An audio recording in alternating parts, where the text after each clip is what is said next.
माननीय अध्यक्ष महोदय, जैसा कि सभी माननीय सदस्यों को विदित है, हमारे देश के यशस्वी प्रधानमंत्री माननीय श्री नरेंद्र मोदी जी के ऐतिहासिक कदम उठाते हुए वन नेशन वन टैक्स की अवधारणा के तहत वर्ष 2017 में जीएसटी एक्ट लागू किया, जो कि आज़ादी के बाद कर प्रणाली में देश का सबसे बड़ा टैक्स रिफॉर्म है। माननीय प्रधानमंत्री जी की कोऑपरेटिव फेडरलिज्म की सोच के तहत संविधान के अनुच्छेद 279A में जीएसटी काउंसिल का प्रावधान किया गया है। इस काउंसिल में केंद्र के साथ साथ सभी राज्यों का भी प्रतिनिधित्व होता है तथा जीएसटी से संबंधित मामलों में सहमति से निर्णय लिए जाते हैं।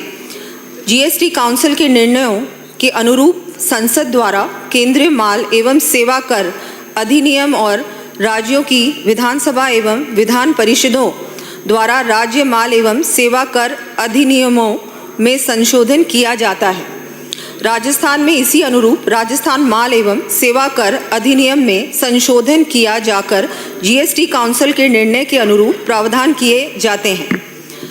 करों में एकरूपता रखने हेतु ये नवीन प्रावधान केंद्र तथा सभी राज्य सरकारों द्वारा समान रूप से एक ही दिनांक से लागू किया जाना आवश्यक होता है। इसलिए केंद्रीय वित्त अधिनियम 2024 के अनुरूप राजस्थान माल एवं सेवा कर अधिनियम 2017 में भी उसी अनुरूप संशोधित अपेक्षित था। उस समय राजस्थान विधानसभा सत्र में नहीं थी, अतः 10 दिसंबर 2024 को राजस्थान माल और सेवा कर संशोधन अध्यादेश 2024 लाया गया। अब इस अध्यादेश को प्रतिस्थापित करने हेतु राजस्थान माल और सेवा कर संशोधन विधेयक 2025 लाया जा रहा है और मैं सभी माननीय सदस्यों को आज ये भी बताना चाहूँगी कि आपके दिए गए सुझावों पर अंतिम निर्णय जीएसटी काउंसिल भारत सरकार द्वारा ही लिया जा सकता है। हम आपके सुझावों को आगामी जीएसटी काउंसिल की बैठक में चर्चा हेतु प्रस्तुत कर देंगे, क्योंकि अब तो ये ऑर्डिनेंस हो चुका है और आज बिल के द्वारा इसको रिप्लेस किया जाता है। इसलिए अभी जो भी सुझाव आए इनको आगे आने वाले एक बार रिव्यू कर अगली जीएसटी काउंसिल की बैठक में ये सारे सुझाव हम लोग रखेंगे। जैसा कि माननीय सदस्यों को विदित है कि जीएसटी की कुल कर अब तो संग्रहण का 50% हिस्सा केंद्र सरकार को तथा 50% हिस्सा राज्य सरकार को प्राप्त होता है। कर संग्रहण की ये व्यवस्था माननीय अध्यक्ष महोदय, मैं एक बार फिर माननीय सदस्यों को बोलना चाहूंगी कि आज तो हम इसको रिप्लेस कर रहे हैं, ये ऑलरेडी पास हो चुका है और ये मैंडेटरी होता है। इसमें कोई भी सुझाव आपके जो आए भी हैं वो सारे जीएसटी काउंसिल की बैठक में रखे जाएंगे।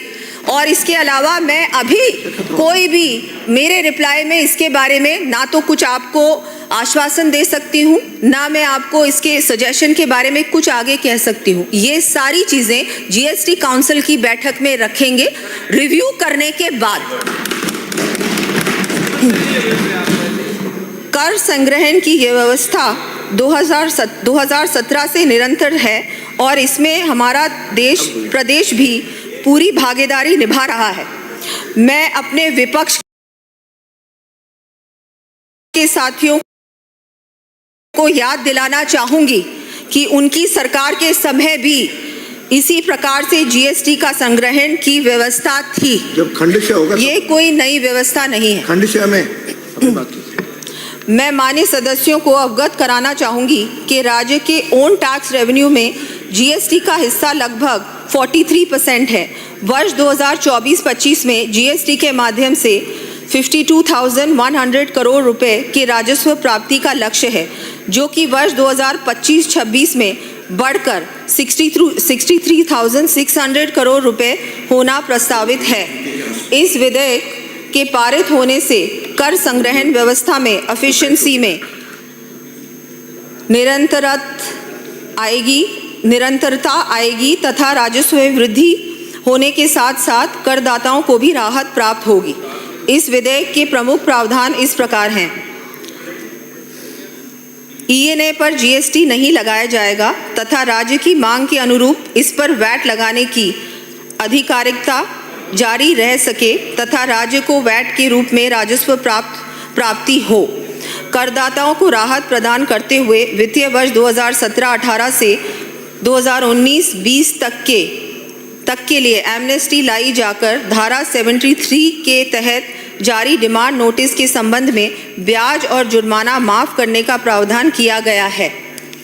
करदाताओं को अपील के मामलों में राहत प्रदान करते हुए अपील के लिए आवश्यक जमा राशि की सीमा को 25 करोड़ से घटाकर 20 करोड़ किया गया है और अपील करने की समय सीमा बढ़ाई गई है। करदाताओं को राहत प्रदान करते हुए वित्तीय वर्ष 2017-18 से 2020-21 के लिए आईटीसी का दावा करने के लिए समय में बढ़ोतरी की गई है ताकि करदाताओं द्वारा दावा की गई वैध आईटीसी का लाभ प्राप्त हो सके। अपंजीकृत करदाताओं से खरीद करने वाले व्यक्तियों को इनवॉइस जारी करने और आईटीसी का दावा करने के लिए समय प्रदान किया जाएगा ताकि आईटीसी क्लेम की समय सीमा निर्धारित हो सके एवं पंजीकृत करदाताओं द्वारा दावा की गई आईटीसी को रिवर्स चार्ज मैकेनिज्म से मिलान कर पूरा टैक्स दिया जाना सुनिश्चित हो सके। शून्य दर वाली वस्तुओं की आपूर्ति के मामले में ऐसी वस्तुओं जो निर्यात शुल्क के अधीन है आईजीएसटी में अनयूटिलाइज्ड आईटीसी को रिफंड की अनुमति नहीं दी जाएगी ताकि आईटीसी का दोहरा लाभ नहीं लिया जा सके। वित्तीय वर्ष 2024-25 से कर निर्धारण हेतु धारा 73 और 74 के स्थान पर धारा 74A को शामिल किया जाकर दोनों धाराओं के अंतर्गत विधिक कार्यवाही की समय सीमा को 1 किया गया है। अनुसूची 3 में संशोधन किया गया है जिससे से बीमा प्रीमियम को माल या सेवाओं की आपूर्ति के रूप में माना जा सके। यह प्रावधान स्पष्टीकरण के रूप में किया गया है।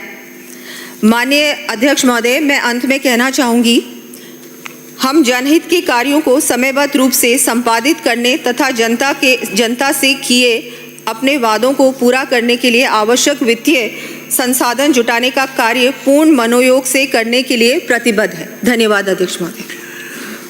प्रश्न ये है, राजस्थान माल और सेवा कर संशोधन विधेयक